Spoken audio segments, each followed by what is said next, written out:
1,099, 1,100, 1,101.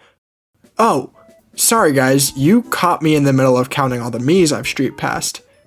Yeah, when you've had a 3DS ever since 2011, you tend to rack up quite a lot of these.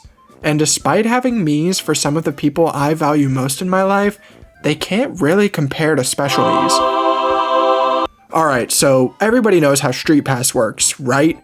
You carry your 3DS out in public, in sleep mode, and if you pass by someone else who's doing the same thing, the two consoles will exchange Street Pass information. This included your Mii to put in their plaza, a greeting you set up, your most recent game, and a few other miscellaneous facts about yourself. Well, special Miis were different. They consisted of high-level Nintendo employees and were instantly recognizable by their gold pants and sparkle surrounding them. Their creators were always listed as Nintendo, obviously, to contrast how most other Miis came from people you passed by on the street. Wow, I have quite a bunch of these special Miis. That must mean I passed by all these Nintendo executives on the street and somehow never noticed them? I hate to break your immersion, but you most likely didn't pass by them on the street. Sorry, I know it would have been cool to say you were once in the same place as Shigeru Miyamoto, but that's not how these guys were distributed. In addition to Street Pass, the 3DS also had Spot Pass.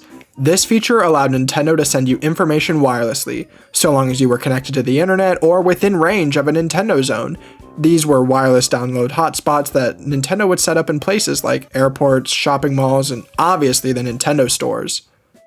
Nintendo would use Spot Pass to send out demos for their games, update the Nintendo Video app with the latest and greatest videos, even though nothing was topping Dinosaur Office, and send out their special Miis.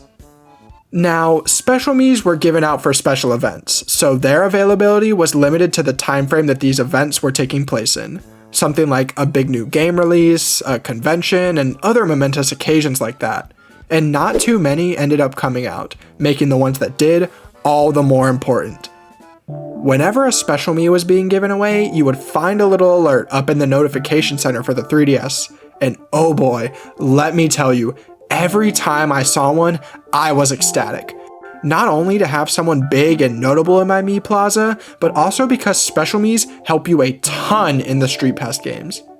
In Puzzle Swap, they would have every piece for every board that was released at the time of their distribution, and were so helpful in helping me complete all the puzzles. In Find Me, rather than being level 1 like every other new fighter you'd receive, they would be at level 5, dealing a lot more damage and being a lot more effective. With there being so few special Miis, I want to go through a few of them with you, and help give you a feel as to why these things are so, for lack of a better term, special. The first special Mii ever released to the public was none other than Reggie Fils-Aimé, the face and former CEO of Nintendo of America. Reggie's so great he doesn't even need a reason to be distributed. But this special Mii was distributed on March 27th, 2012.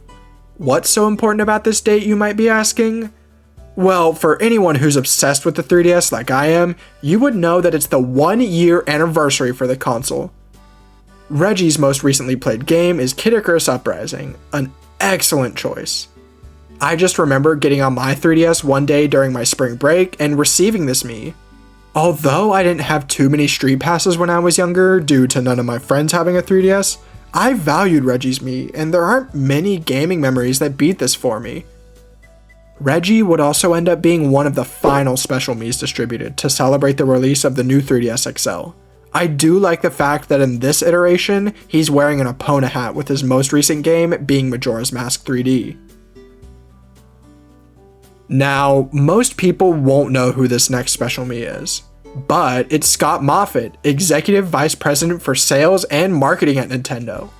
Scott's Mii had the NES hat on. I prefer the 3DS hat, but I'll let it slide. And the most recent game is Super Mario 3D Land, another excellent choice.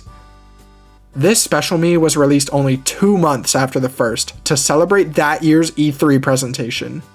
Nintendo would end up giving out a lot of Miis for various E3 conventions during the 3DS's lifetime, the best of which being Fils-Aimé, a Terminator parody of Reggie for E3 2014. I I think it's pretty neat that Nintendo didn't stick to just distributing their biggest employees like Eiji Aonuma, Shigeru Miyamoto, and others, and decided to take a risk and distribute people like Scott. To contrast my prior statement, Nintendo's third Special Mii was Shigeru Miyamoto. Miyamoto was released to celebrate Luigi's Mansion Dark Moon during the Year of Luigi, and of course the most recent game is Luigi's Mansion Dark Moon. His whole Mii is Luigi themed, with the green shirt, Luigi hat, and Dark Moon being the most recently played game. All of Nintendo's E3 2013 Special Miis would end up being Luigi themed, with Eiji Aonuma, Hideki Kono, Takashi Tezuka, and a few others all having the green shirt and Luigi hat.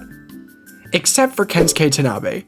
While he had the hat and shirt, his most recently played game was Donkey Kong Country Returns 3D, a top 5 Wii and 3DS game by the way, to celebrate the reveal of Donkey Kong Country Tropical Freeze for the Wii U.